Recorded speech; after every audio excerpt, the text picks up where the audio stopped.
Forward TV. The world is thinking.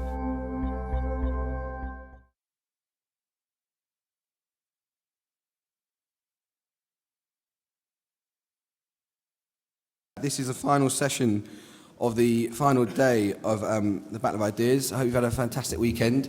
In case you don't know where you are, this is a Gulbenkian gallery, and you're here to talk about the Rushdie Affair and its legacy. I am Amol Rajan. I'm a reporter at The Independent. This is Kenan Malik. We're going to have a conversation, hopefully a bit of an argument, because all the best conversations are arguments, especially at a weekend like this. But it's as much a conversation with you guys as it is with me, so it might be a measure of the success of the next hour that I say very little at all, which I know some of you are looking forward to already. I won't say much by way of introduction on the topic, because it's sort of the purpose of Kenan's 10 minutes or so before we go out to you to introduce a book that he's got out next year. The reason it's coming out next year is because it's the 20th anniversary of Salman Rushdie's... is it the 20th anniversary of the publication? No, the publication was this year, this September. 20th anniversary of Fatwa is next February. Fine. Valentine's Day. Fine, okay, terrific. Oh, wow. Was it awarded on the grounds that it was Valentine's Day? Yeah. Oh, God. With love from Tehran. It's good to have an informed chair, isn't it? So this is Kenan Malik. He is a senior visiting fellow at the Department of Political, International and Policy Studies at the University of Surrey. He's written several books, including The Meaning of Race in 1996, Man, Beast and Zombie in 2000, which Ray Tallis, who's a regular at the Battle of Ideas, described as not having a single duff sentence, which must mean it's right. Strange Fruit, Why Both Sides Are Wrong in the Race Debate, which came out earlier this year. And next year, From Fatwa to Jihad, The Rushdie Affair and Its Legacy.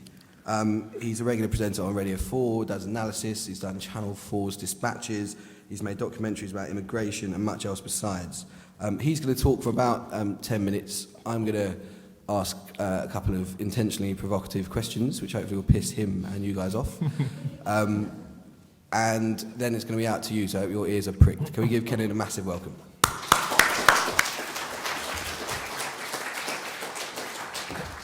Thanks, Amol. Can I just begin by seeing how many of you have actually read the Satanic Verses?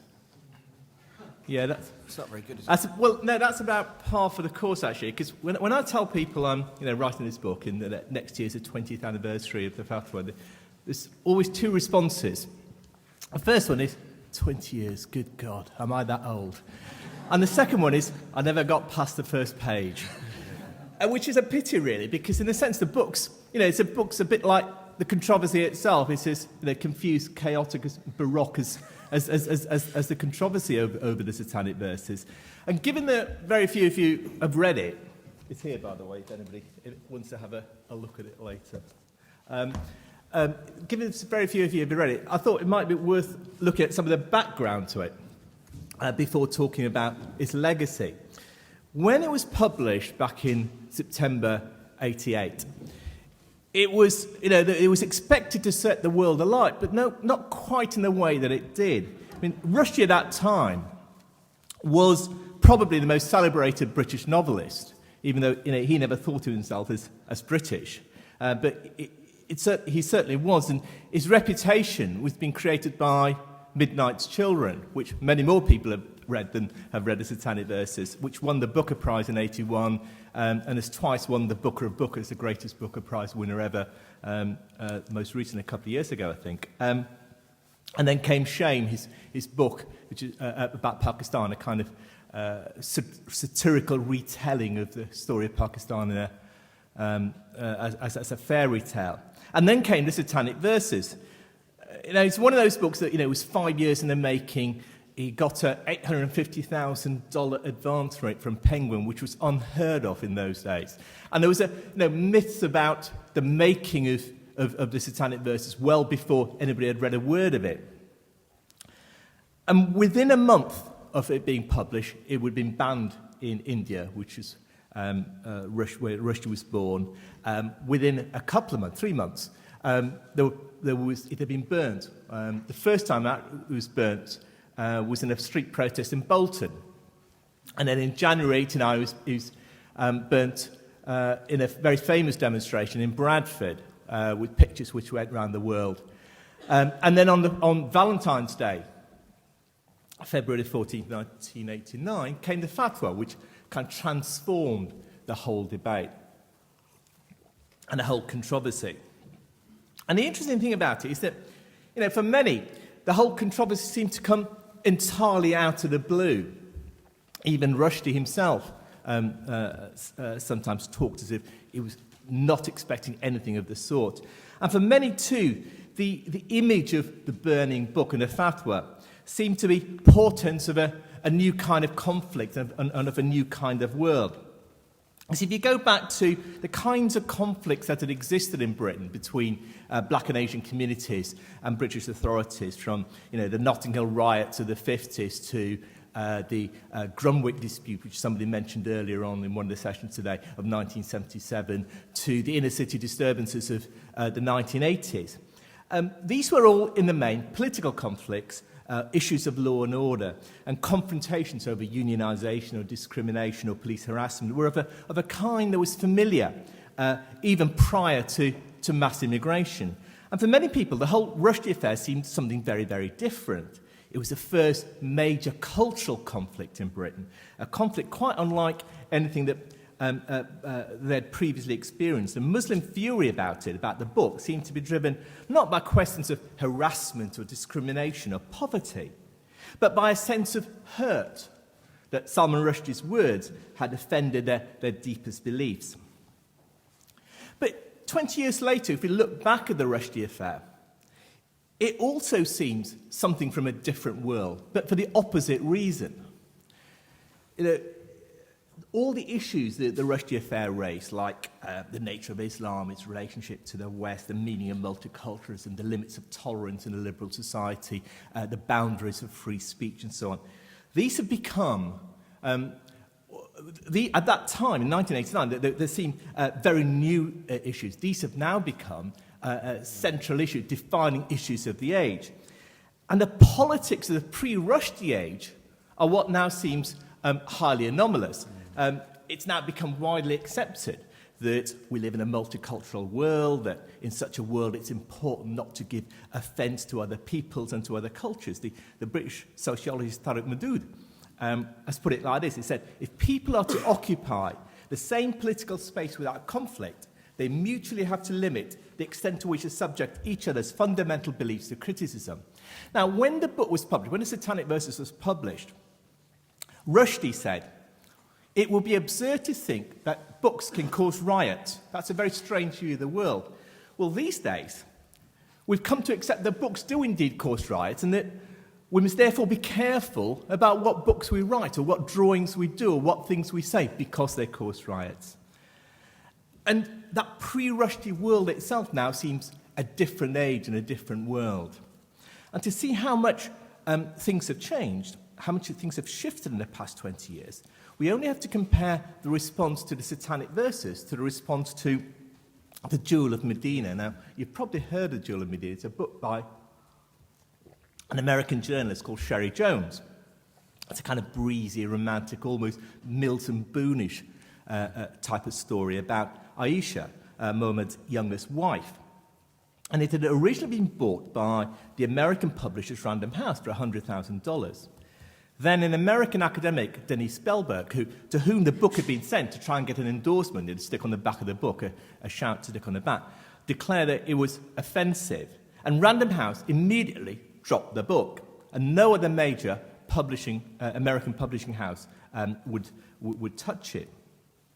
And you can see the contrast. In 1989, even a fatwa was not sufficient to stop the publication of the Satanic Verses. Penguin it received death threats. Rushdie was in hiding for a decade. Publishers, translators were murdered over the Satanic Verses, yet Penguin never wavered in its commitment to keep it published. Today, all it requires is a letter from an outraged academic for every publisher, or every major publisher, to run for cover. And in a sense, what those 20 years, what the different responses to the Satanic Verses and the Jewel of Medina shows, is how the fatwa has effectively become internalized in the past 20 years. Nobody needs to give a fatwa anymore, because publishers, writers, editors, everyone does it themselves. And this shift in the cultural and political landscape has created its own myths about the Rushdie Affair, about what caused it and what its legacy is. And I want to spend a couple of minutes thinking about some of these myths, or going through some of these myths, because I think it's important to understand that these are myths in order to understand what caused the Rushdie Affair and what its legacy is or should be. The first myth is that the controversy over the Satanic Verses was fueled by religion and theology. It wasn't. It was entirely a political conflict. The Satanic Verses became banned in India and became an issue in India because there were elections taking place 2 months after it was published in November 88. And hardline Islamist groups used Rushdie's book as an issue to try and gain political concessions, which they did. It subsequently became an issue in Britain because it became a weapon in the faction fights between various Muslim strands in British Islam. And British Islam has always been highly factional. And at the heart of many of those struggles was a struggle between Saudi Arabia and Iran for the supremacy, in the Islamic world. From the 1970s onwards, Saudi Arabia had funded mosques and Islamic organisations across the world in an attempt to cement its position as the spokesman for the Islamic world. Then came the Iranian Revolution of 79, the overthrow of the Shah, the creation of the Islamic Republic, and Tehran became the kind of the centre of the capital of Muslim radicalism and a challenge to Saudi Arabia. And the Rushdie Affair was a key part of that conflict between Saudi Arabia and Iran. It was the Saudis who set up the UK Action Committee for Islamic Affairs, which was the main organisation, anti-Rushdie organisation in Britain. They funded it, and its co-chairman was a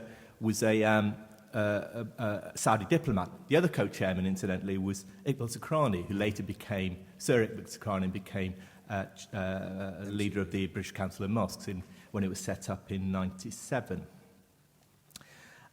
And so the Saudis tried to use the campaign in Britain, and the Fatwa was a response by Iran to the Saudi campaign, particularly because at that time the Iranians were losing face in 88 because they'd had to pull out of the Iran-Iraq war, effectively surrender in the Iran-Iraq war. The reformists were gaining ground in Tehran. The second myth about the Rushdie Affair is that all Muslims were offended by it. Not the case. In fact, most Muslims couldn't care less, or didn't care less at that time.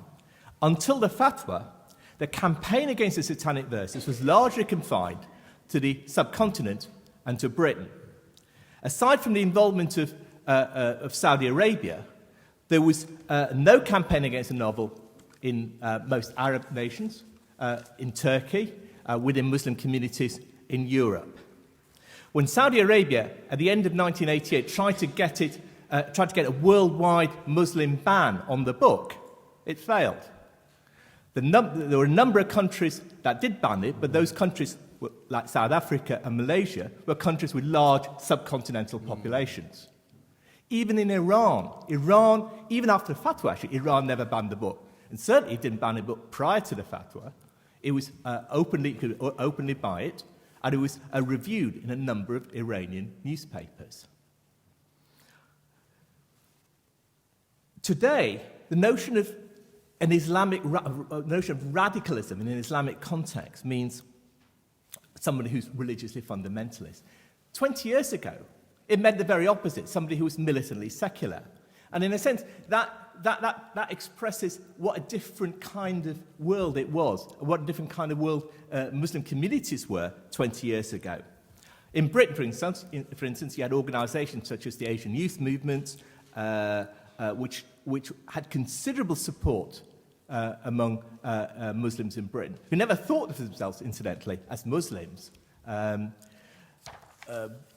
Muslim as a category, as an identity, only became important in the post-Rushdie world. But they had considerable support, both challenging racism and challenging clericalism. And for people like that, Rushdie was a hero. Not just because he challenged Islam, but also because he challenged racism. The third myth lies in the perception of Rushdie, of anti-Rushdie campaigners, as male, middle-aged, poorly educated, badly integrated, devout to the point of blindness. It's the same kind of perception we have of Islamic terrorists today, that same kind of image we have. In fact, some were like that, but some were also young, left-wing, articulate, educated, integrated, fewer religious, let alone fundamentalist in any sense. Many were many were my friends. Many were members of the Asian Youth Movement. Many were in left-wing organisations. Many saw Rushdie as a hero. So why were these people drawn to the anti-Rushdie campaign? Largely because, on the one hand, of disenchantment with secular left-wing politics, and on the other hand, because of the institutionalisation of multicultural policies. The disintegration of the left in the 80s, the shift from the politics, the abandonment of the politics of universalism for ethnic particularism, the shift from the politics of ideology for the politics of identity, if you like, pushed many young secular Asians into Islamist organisations, Islamist groups, as a kind of alternative worldview. And this process was fueled by the growth of multiculturalism as a political policy. In a sense, multiculturalism is you can think of it as the official institutional embrace of the politics of identity. Every section of the multicultural, multiracial city, as one Bradford Council document put it, has an equal right to maintain its own identity, culture, language, religion and customs. And not only were those kinds of arguments being put forward in the guise of multicultural policies, but faced with secular militancy, policymakers, both at national and local levels, turned to religious leaders to act as a kind of conservative bulwark. In Bradford, for instance, the Bradford Council of Mosques, who organised that campaign, the demonstration in January 1989, which burnt the copy of the Satanic Verses. The Bradford Council of Mosques was set up by the local Bradford Council as a way of acting as a voice for the local Bradford Muslim community. And in doing so, it gave a certain credibility to conservative religious leadership within those communities and marginalised the more secular movements. Secular Muslims came to be seen as betraying their culture. They were part of the white left.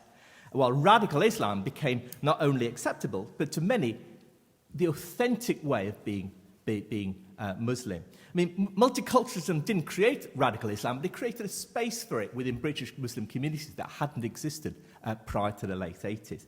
And if you think about anti-racist protests in the 80s, anti-racist protests shifted from political issues, such as over immigration or policing, to religious and cultural issues, such as the demand for Muslim schools, separate education for girls, for halal meat, and most explosively, the confrontation over the Satanic Verses. And in that sense, the anti-Rushdie protest, it was not something that came out of the blue. It was an expression of the changing social and political landscape within Western societies, within Britain in the 1980s. And it also helped transform that landscape. But it only helped transform that landscape because liberals themselves abandoned their own principles. 20 years ago, most liberals defended Salman Rushdie's right to publish the Satanic Verses, despite the offence it caused, or it may have caused. Today, many argue that whatever may be right in principle, in practice, one must appease religious and cultural sensibilities, because such sensibilities are so deeply felt. And in a plural society, the avoidance of cultural pain is seen as more important than what is often seen as the abstract right to free expression. But my view is that such liberalism creates the very problems to which it's supposedly a response. Take the furore over the Jewel of Medina. Now, not a single Muslim had objected to it before Random House pulled it. It's quite possible that had Random House just gone ahead and published it, then no one would have objected to it. But once Random House itself said, this is an offensive book, we can't publish it, of course it then creates that sense that this is a book that cannot be published. So that in Britain, for instance, after Random House dropped it in America, a small independent publisher called Gibson Square, whose director, Martin Ryan, is a staunch advocate of free speech, has published lots of books that other publishers wouldn't touch, decided to publish in Britain. On the 26th of September, which ironically was exactly the 20 years after the publication of Satanic Verses, Gibson Square offices were firebombed. And Martin Ryan, in fact, is still in hiding. Now, whether that would have happened had Random House simply published the book without any fuss, you can't tell. But there'll always be extremists as of the kind that firebombed Gibson Square offices. There's nothing you can do about them. The real problem, it seems to me, is that their actions are given a spurious legitimacy by liberals who proclaim it morally unacceptable to give offence and are terrified at the thought that one could or should give offence in this fashion. And in many ways, it seems to me, the lesson of the Rushdie Affair, which has never been learnt, is that liberals have created their own monsters. The very monsters they're frightened of have actually been created by liberals themselves. There's a scene in the Satanic Verses. Do you want to finish up? Yeah, this is I'll finish off with the Satanic Verses. I thought that was quite useful. Good man. There's a scene in the Satanic Verses where one of the characters finds himself in a immigration detention centre where all the people have been turned into monsters, into manticores and water buffaloes. How do they do it? Chamcha wanted to know. They describe us, the other whispered solemnly. That's all. They have the power of description, and we succumb to the pictures they construct. Now, Rushdie was talking there about the impact of racism, but he might as well have been talking about the impact of the response to the Rushdie Affair. Because, in a sense, it's those liberal myths about the Rushdie Affair that have created those very monsters. And in a sense, if we want to slay those monsters, we also have to get rid of those myths.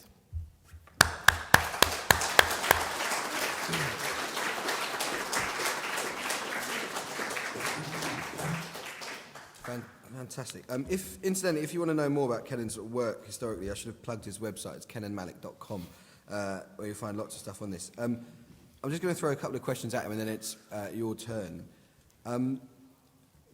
You, Kenan, don't seem to like multiculturalism very much, and I can understand what your sort of motivation is.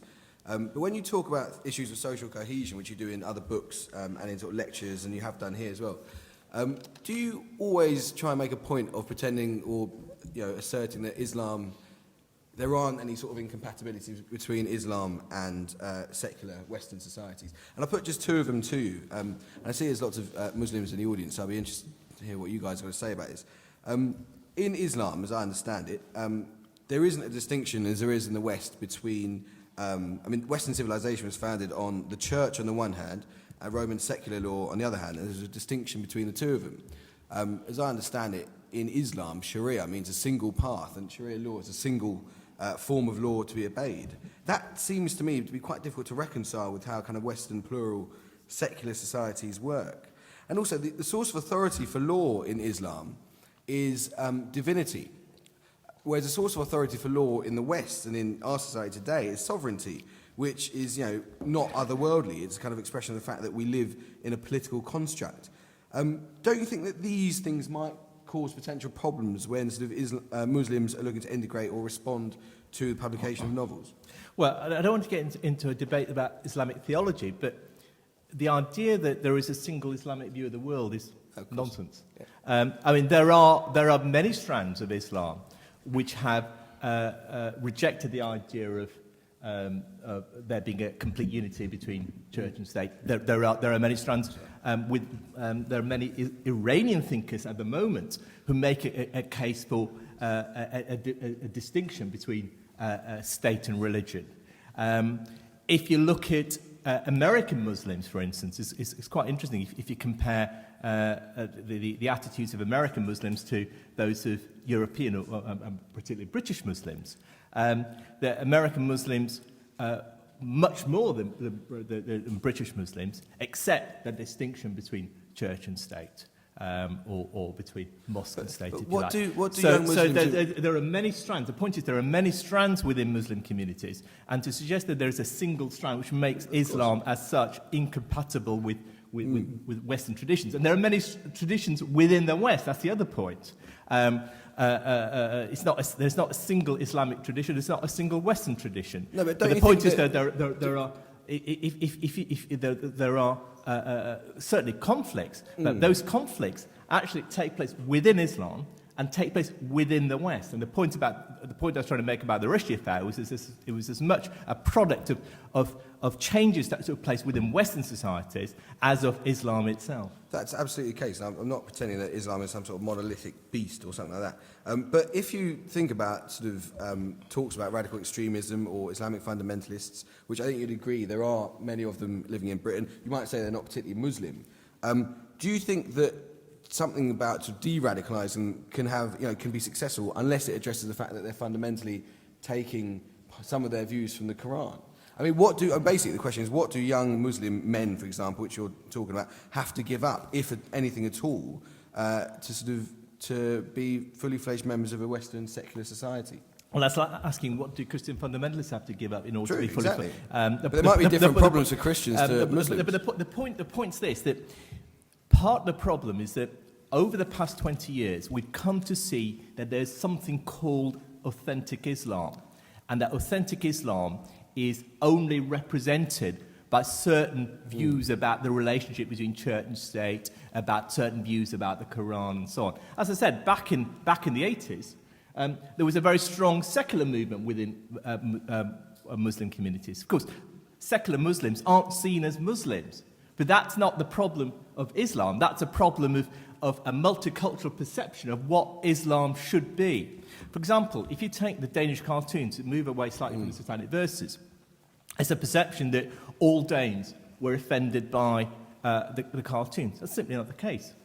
There were many counter-protests to the campaign against the Danish cartoons organised by the Islamists by secular Muslims within Denmark. The point is there are these many strands, and to project a single image of Islam and a single image of the West and say they are in confrontation does justice neither to the Muslim communities nor to the conflicts that actually take place within Western communities, Western societies. And it seems to me it's those conflicts within Western societies that are far more important to think about than what may or may not be said in the Quran. And it's certainly true that the media focuses more on some, if you like, inauthentic strands of Islam than others. But when you say that Muslim as a category only became salient in the post-Rushdie world, and what you're, I think, contending is that more Muslims now think of themselves as Muslims than might have done in 1980s Britain. Haven't you got a partial problem there in that, I mean, I'd be interested to hear some of the Muslims in here, but when sort of minority groups self-identify as different, when they form coalitions based on their religion, how do you go about sort of engaging with them on the grounds that they're something other than Muslim? I know you've written articles at the Times. Remember, you wrote a fantastic piece at the Times saying, why do we have to treat Muslims as Muslims? Why does the British government engage with Muslims on the basis that they're Islamic and forego their capacity to be everything else? But quite often, it's Muslims who themselves, or indeed, black people or lesbians or punks who self-identify. Isn't that going to be a problem for sort of overcoming that politics of identity? Well, the question you have to ask yourself is why they have come to self-identify in those narrow terms. The point is that if you go back, as you said, to the late 70s, early 80s, they did not identify themselves in those narrow terms. By the end of the 90s, beginning of the 90s, end of the 80s, beginning of the 90s, they did. And to a large extent, the reason they did so was because of a set of policies. It's not the only reason, but to a large extent, introduced by the state at both national and local level, which said these are authentic Muslims, these are authentic Muslim leaders, that Britain is composed of, in the words of the Perret report on citizenship, a community of communities. Now, the point is that if state funding is linked to ethnic identity, which is what it became in the 1980s, If you want to, put very simply, if you want to get a community centre in Bradford, you're much more likely to do so if you say, I'm a Muslim, Muslims lack the resources and the funding, than if you say, I'm poor, this area is poor, we need community centres. In other words, state policy created or helped create those very categories of self. People don't just simply self-identify. People identify in relationship to something else, and they came to identify themselves in relation to the broader changes that were taking place. Part of that was a set of state policies, which now we call multiculturalism. Part of that was the decline of more universalist sets of identities. I grew up, I belong to a generation that thought of itself as black, think of myself as black. And that's because for us, black was not an ethnic category, it was a political category. It meant non-white, it meant a definition of those who struggled against racism. Of course, now the idea that I am black, very few people understand, apart from those who grew up in the same generation as I did. I was struggling. And that's because black has become an ethnic label as opposed to a political label. And so the kind of the broader political notions have disappeared. And we've come to see ourselves much more in narrow senses. And part of Muslim self-identification is part of that process. Just before I take a show of hands, or questions and comments, whenever I come across your work or your writing, you're often very fond of, I think it's Isaiah Berlin who said, we must choose between a plural and an equal society, you cannot have both. I'm never quite sure what your alternative is.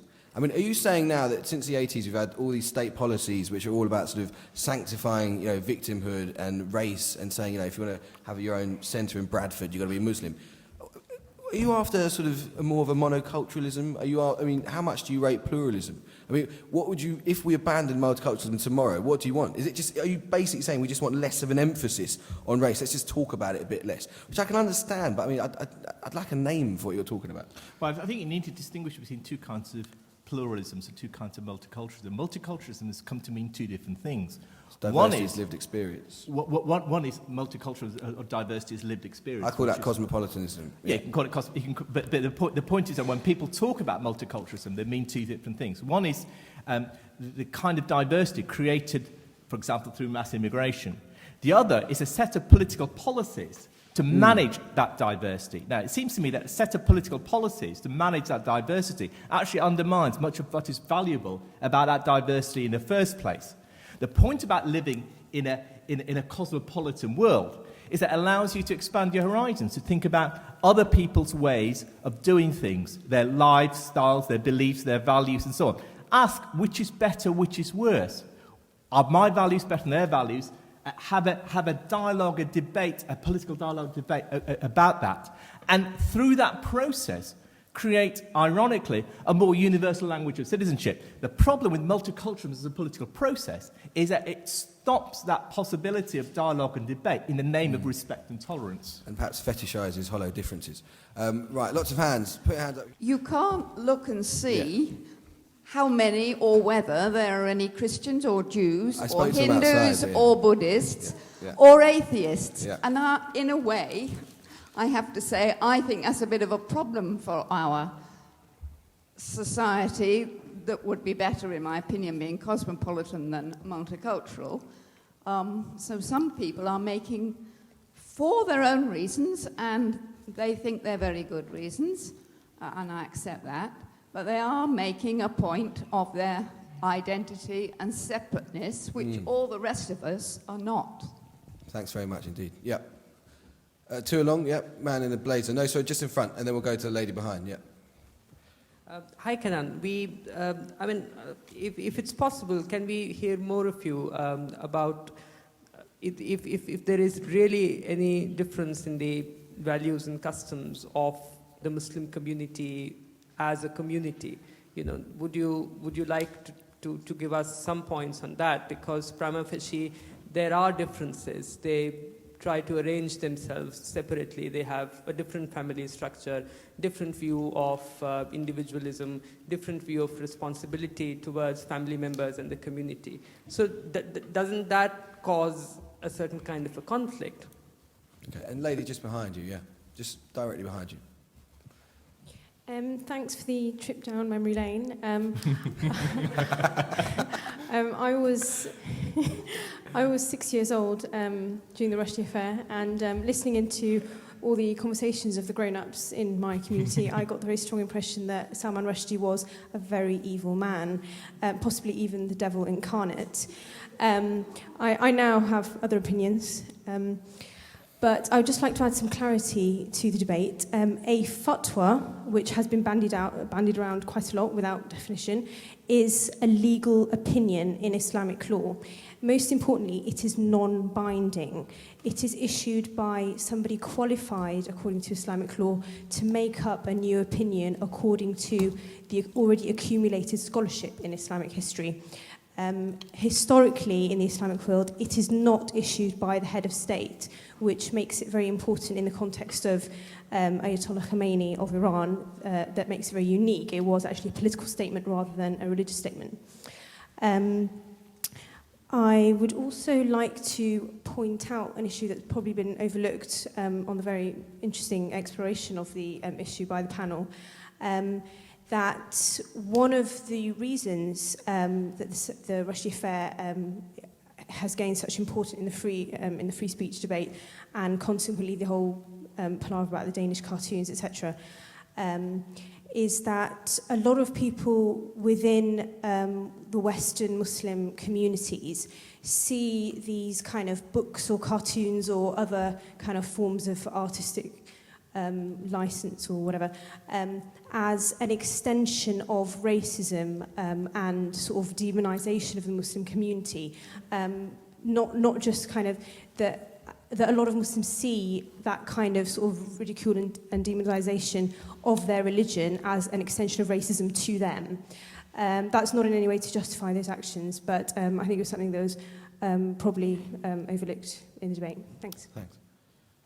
Just a lady in the front here. It's on this side. No, further forward. Yeah, over there with a nice floral dress.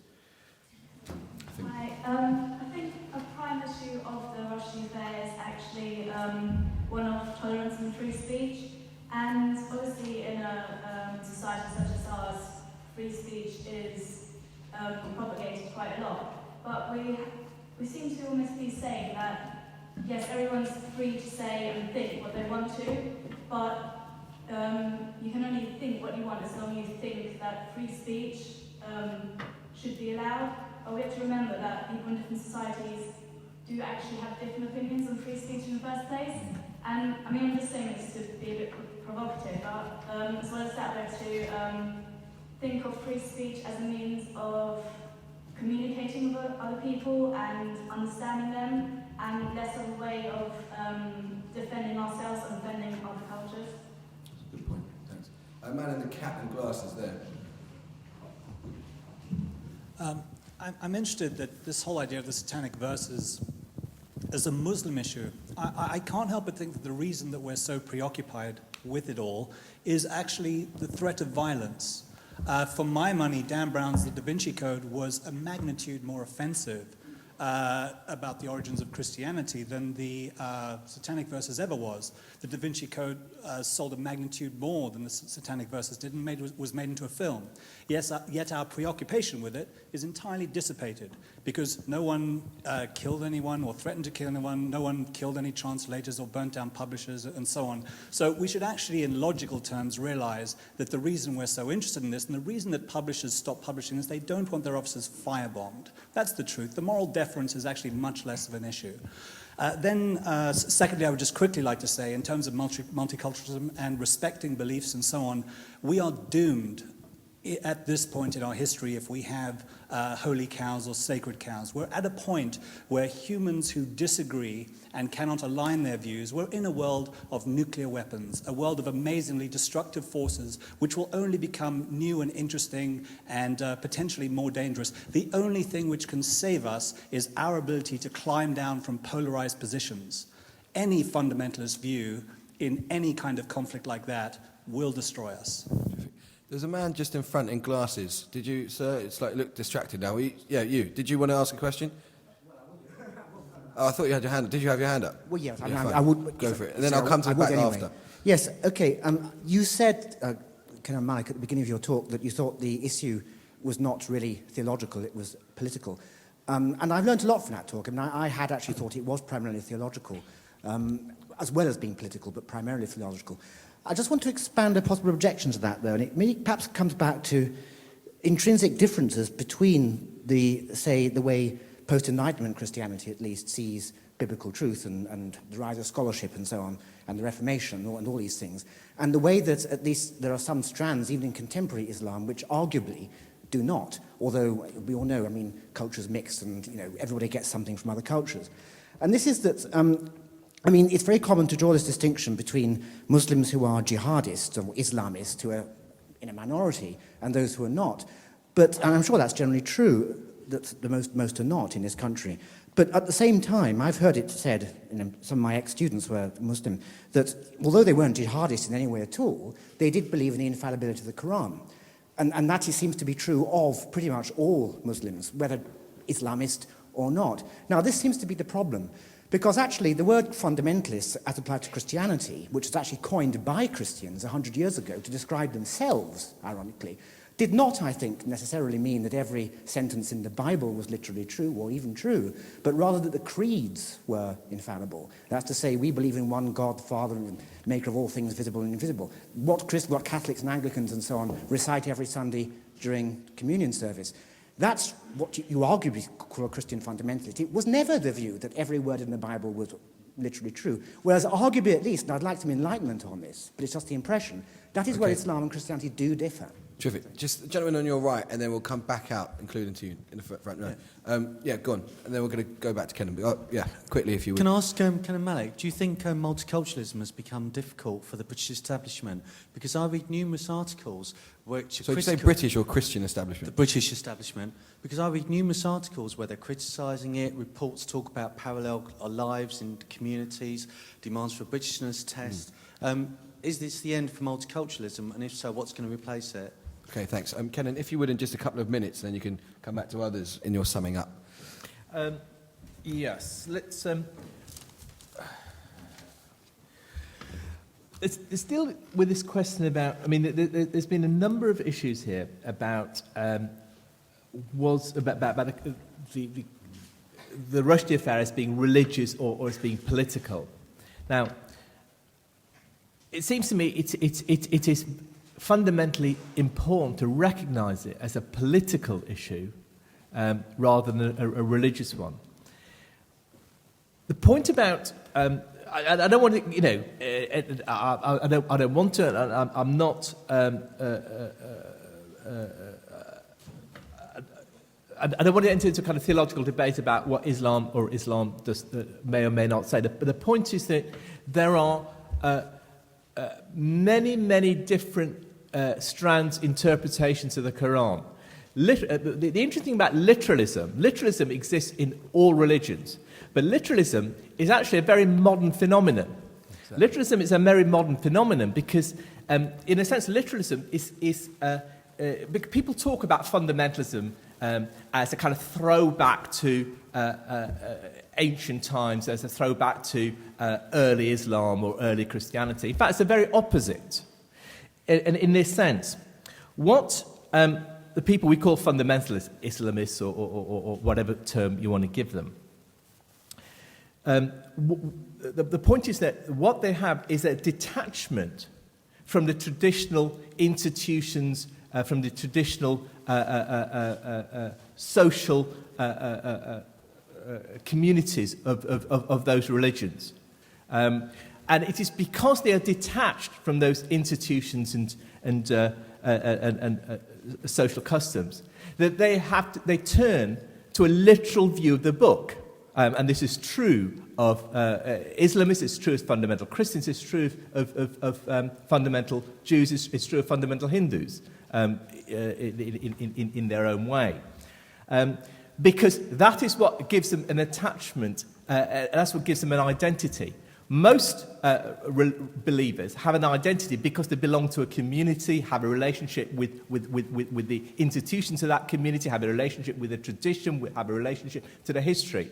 It is because literalists do not have that relationship that they have a literal view of the book and also make a fetish about marks of identity. The question of the veil has never been an issue in Islamic history. It has become an issue because it has become a mark of identity, just as creationism has become a mark of identity in fundamentalist Christianity. So it seems to me that we need to be very, very clear here. We're not this is not a kind of problem of religion. It is a problem of politics, and a literalist interpretation of the Holy Book is a very modern phenomenon which has been created not by throwback to the past, but because of a disembeddedness, if you like, of certain groups from those traditional communities, institutions, and so on. Okay, I'm going to get lots more people in the front row, please, and put your hands up now. So I can see who wants to speak in the front row. If we keep them short and punchy, that'd be great. Okay. Well, I have a lot of sympathy for your description of multiculturalism and its corrosive effects, but I was wondering where you think individual responsibility comes into the picture, because the fact is that violent reactions or even the sort of censorious impulse which you've been talking about today, they're not inevitable. Not everyone who has been slotted into a particular category through multiculturalist policies end up, reacting in those ways, and not everyone ends up accepting, being slotted in to the categories and being defined primarily through their ethnicity and background. So I'm wondering, what you think about individual responsibility in this context. Terrific. Man in the white, yeah, right at the back. Right at the back, man in the white, and then we can pass that to the person in red, yeah. With the glasses. Hi, a couple of small points. As a penguin book designer, I'm one of the people, and my colleagues, responsible for the actual production. So the Fatwa was also against us. And there was not just an illegal opinion, but it was backed up by a bounty by the Iranian government for its implementation. A couple of points for Ken. Penguin is not, although I'm very proud of Penguin's publishing record in many respects, not quite as principled as you might indicate. Our understanding of the situation at the centre of that, and it was very dramatic for us. We were under bomb watch, we had a diplomatic protection squad, the bottom of our offices were cleared out, and we had airport-style security going to work every day for the next 3 years of my existence. But simple points. Penguin actually suppressed the book in paperback form, which would have made it available to a much wider audience. And it only came out subsequently by supporters of the right to publish it, buying the rights of Penguin. And Rushdie was furious, but Penguin said, we bought the rights off you. And it's our decision. They had actually printed the paperback, contrary to their published statements. It was filling a warehouse in the Netherlands and was subsequently destroyed on Penguin's orders under enormous secrecy. Quickly, if you would, sir. Yeah. But I think people at Penguin, and it was dealt with very secretively, were very aware that it was a political thing. Penguin India obviously came under physical attack, and people lost their lives. And we were very much aware of the context in which our book was published. It's ironic that at the same time I was designing multiple editions of the Quran, our English text and so on. Thank you. Hands up. There's two gentlemen over there, and we'll hear from this person here in the meantime. There's two gentlemen. Someone in the black, him. But we're just hold on 1 second. We're over here. Right, 2 quick points. Why do you think it's Islam there are some elements of Islam who has this reaction as in firebombing? Because when Dan Brown came out, or the Jerry Springer opera, the debate about abortion in America contradicts this, but you didn't really have that kind of militant action. And I watched a play recently, and it said that in quite a lot of this kind of militancy was generated because the church and the state and a lack of secular activity in like Muslim countries like Iran and Pakistan, etc., happened because they were so intertwined, and that the state and the the state and religion were so intertwined with each other. And also the other point is, why were quite a lot of kind of secular Muslims offended as well? Was it just the fundamentalists? So is it just about being an individual Muslim or being about an individual community, and you felt that Muslims were kind of disadvantaged and dishonoured by this point of view? It's a great question. Yep, gentleman's got a mic over there now. Yep, now's your time. Yeah, Kenan mentioned about the desire to avoid cultural pain. You mentioned, so I just want, can you say a bit more about what you think is the significance of emotion in this? It seems like it's emotion that has actually replaced politics. And do you think anyone benefits from pandering to Muslims and other self-identity groups' sense of victimisation? Because that's what seems to be the problem. So in disagreement with the gentleman with the cap here, the problem is actually a lack of conflict. There isn't enough face-to-face direct conflict. It's actually pandering to people's sense of offence and victimisation, which actually causes problems like this. Okay, can you pass it to the man in the tie behind you? Thanks. Whilst not being an advocate of multiculturalism, it has come to my attention by those who still seem to defend multiculturalism that multiculturalism was never a problem until political or radical Islam came on the scene. And also, I'd like to make a brief point about difference. Difference doesn't necessarily equate to a chasm or perhaps a cultural clash between community different sects of the community in any nation state. It only becomes so if it's politically promoted, i.e. through multiculturalism and other programs. Terrific. I'd just like to make the point that there's been a lot of discussion at this event of the Muslim community and its idiosyncrasies, and why perhaps these idiosyncrasies mean that we have to treat it in a special way. And I'd really like to, while that's probably part of the story, we also have to focus on what Kenan mentioned at the start, which is the internalization of the fatwa. In that I agree with Kenan that I don't think you need the actual threat of violence or consequences to feel under pressure not to insult Islam. And I think this is part of a wider problem, a crisis of confidence in the elite, if you like. And as evidence for this, I'd like to say it's not well known, but you can make fun of Islam in this country and get away scot-free. And as evidence, I would draw your attention to a Scottish sitcom, which, because of multicultural England's intolerance of accents, has no viewership down here, called Still Game, about two Glaswegian pensioners. And there was an episode of Still Game, which is a BBC production which was aired on BBC One in Scotland at 9 o'clock on a Friday night. And there was a scene in it where one of the main characters, a Muslim shopkeeper called Naheed, turned down an invitation to a poker game on the grounds that he was a Muslim, commenting that, yeah, you can't drink, you can't gamble, it's shite being a Muslim. And this was said, people laughed, and nothing happened. So this idea that there is a volatile Muslim community out there that's going to strike back at the slightest insult, I think is a fabrication, and the wider problem is with the elite and the internalization of the fatwa. Great. Lady back there.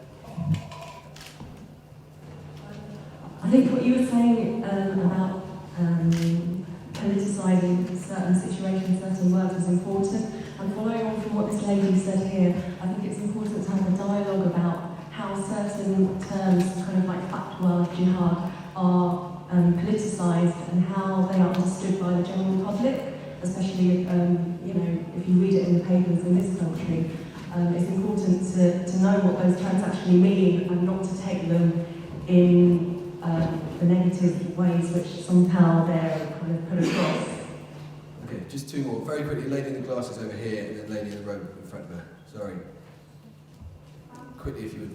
Yeah, quickly. I'd just like to say that I think a substantial part of the conflict there is today between Islam in the West, Islam and modernization, Islam and secular states or whatever, is to do with the fact that Islam of Saudi Arabia, of Iran, and that's also the opinion of progressive Iranian scholars, is that we're still using the Quran, which was sent to the Arabs to gradually reform them.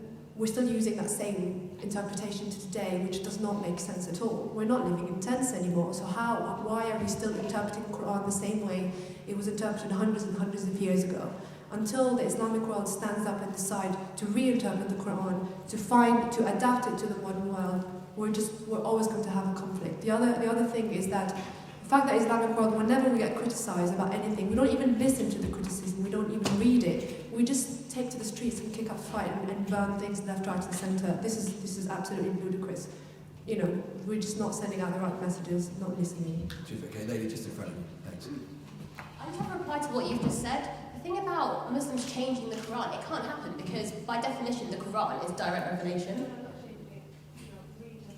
Reinterpreting it. Okay.